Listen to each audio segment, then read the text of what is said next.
शिवाय नमस्तुभ्यम दोस्तों। जैसे कि आपको मालूम है कि आने वाली 9 तारीख से यानी कि 9 अप्रैल से चैत्र नवरात्र शुरू होने जा रहे हैं, जिसको आप गुप्त नवरात्र के नाम से भी जानते हैं। और आपको वैसे पता है कि नवरात्र में किए जाने वाले जो उपाय हैं उनके बहुत ही महत्व है और कुछ उपाय ऐसे होते हैं जो सिर्फ नवरात्र में ही किए जाते हैं। तो उन्हीं में से कुछ उपाय मैं आपको इस वीडियो में बताने वाला हूँ। अगर आप जानना चाहते हैं कि वो उपाय क्या है और उसे किस प्रकार से किया जाता है तो आप इस वीडियो को अंत तक जरूर देखिए। अगर वीडियो पसंद आए तो इसे लाइक और शेयर कीजिए और हमारे इस चैनल को सब्सक्राइब करना ना भूलें। तो चलिए शुरू करते हैं। ध्यान रहे, ये जो मैं उपाय बताने वाला हूँ वो सिर्फ नवरात्र में ही किए जाते हैं, किसी और टाइम में इस उपाय को नहीं करते हैं। तो ये स्पेशली नवरात्र के लिए है और नवरात्र कोई सा भी हो, ऐसा नहीं कि इस समय जो नवरात्र आ रहे हैं यानी चैत्र के नवरात्र में ही इस उपाय को करना है। आप किसी भी नवरात्र, जो हमारे 4 नवरात्र आते हैं उन चारों नवरात्र में से किसी भी नवरात्र को इन उपायों को किया जा सकता है। तो पहला उपाय जानते हैं हम बच्चों का। अगर मान लीजिए आपके बच्चे बिगड़ गए हैं, बच्चे आपकी बात नहीं सुनते हैं, अपनी मनमानी करते हैं, हर बात पर आपको जवाब देते हैं, हर बात पर आपको डांटते हैं, इस बात से अगर आप परेशान हैं, आप चाहते हैं कि आपके बच्चे सुधर जाए, आपके बच्चे आपके कहना माने, आप अच्छे से पढ़े, सब कुछ अगर वो आपके कहने के हिसाब से चले तो आपको एक बहुत छोटा सा उपाय करना चाहिए।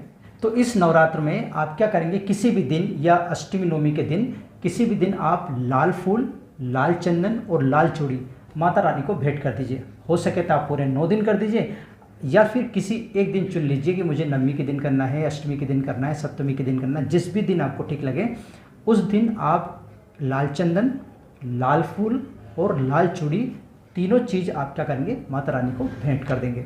ये ध्यान रखें, ये जो भेंट है वो आपको मंदिर में जाके करनी है, घर पे नहीं, ठीक है। तो जो भी आपके आइट साइड या जहाँ पर भी माता रानी का मंदिर हो वहाँ जाकर आप उसको भेंट कर सकते हो। दूसरा उपाय, यदि पति पत्नी में क्लेश होता है, बात बात पर झगड़ा होता है, एक दूसरे पे बिल्कुल नहीं बनती, बहुत सारी चीज़ों से वो एक दूसरे से परेशान है, अगर इस प्रकार की हरकत घर में हो रही है, क्लेश हो रहा है, बात बात पर झगड़ा हो रहा है, तो आपको क्या करना है कि माखन, जो मक्खन होता है उसको, उसका जो भोग है वो माता रानी को 9 दिन लगाइए। ये जितने भी 9 दिन हैं, 9 तारीख से लगा के 17 तारीख तक का जो समय है, इसमें आप डेली माता रानी को जो भोग है, बाकी जो भोग लगाना वो लगाइए, लेकिन मक्खन का भोग आप जरूर लगाइए। अगर ऐसा करते हो तो आपके बीच का जो क्लेश है वो जरूर समाप्त होगा और आप हंसी खुशी से रहेंगे।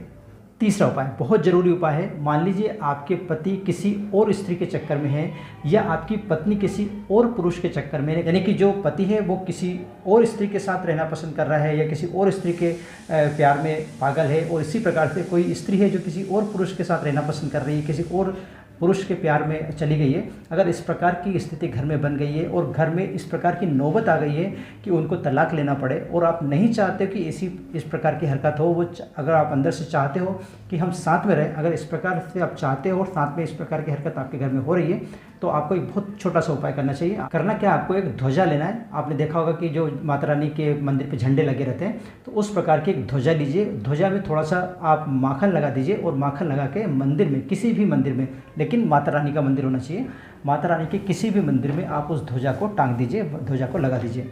अगर आप ऐसा करते हो, ध्यान रहे मैंने क्या बोला है कि किसी भी दिन, नवरात्र के किसी भी दिन आप ध्वजा को, आपको मालूम ही है कि ध्वजा किस प्रकार की बनती है, एक ध्वजा लेके आइए खरीद के, इसके बाद उसमें थोड़ा सा माखन लगा दीजिए। माखन लगाकर उस ध्वजा को आप मंदिर पे लगवा दीजिए।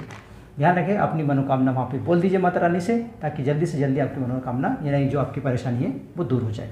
चौथा उपाय, अगर आप चाहते हैं कि आपके जीवन में खुशी रहे और साथ ही आपका पूरा जीवन आनंदमय बीते, तो आपको इस नवरात्र या कोई से भी नवरात्र जब भी आप पूजा करते हैं, जैसे इस समय आप नवरात्र रहेंगे, पूरे 9 दिन तक आप व्रत रखेंगे, तो नवरात्र के किसी भी दिन आप कन्याओं को भोजन जरूर करवाइए। आप कन्या कितनी भी ले सकते हैं, 1 कन्या ले सकते हैं, 5 ले सकते हैं, 7 ले सकते हैं, 9 ले सकते हैं, जितनी आपकी श्रद्धा या जितनी आपकी शक्ति हो उतनी शक्ति और श्रद्धा के हिसाब से आप कन्या को भोज कराइए। अगर आप कन्या का भोज नवरात्र में करवाते हो और साथ में अगर आप उपवास भी रखते हो, वैसे उपवास नहीं रखो तो वो फिर भी अगर आप करवाते हो तो भी बहुत अच्छी बात है, लेकिन अगर उपवास रखने के साथ साथ अगर आप कन्या भोज करवाते हो 9 दिन में से किसी भी दिन, तो आपके घर में खुशी आएगी और आपका जीवन जो है आनंद से भर जाएगा। तो ये थे 4 उपाय। आशा करता हूँ कि आपको ये उपाय अच्छे लगे होंगे। अगर आपको उपाय अच्छे लगे और साथ ही आपको वीडियो भी अच्छा लगा तो प्लीज़ इसे लाइक कीजिए और शेयर कीजिए और हमारे इस चैनल को सब्सक्राइब करना ना भूलें। आज के लिए इतना ही, मिलते हैं नए विषय के साथ। तो आप ये खुशी मुझे दिया गया। जय हिंद।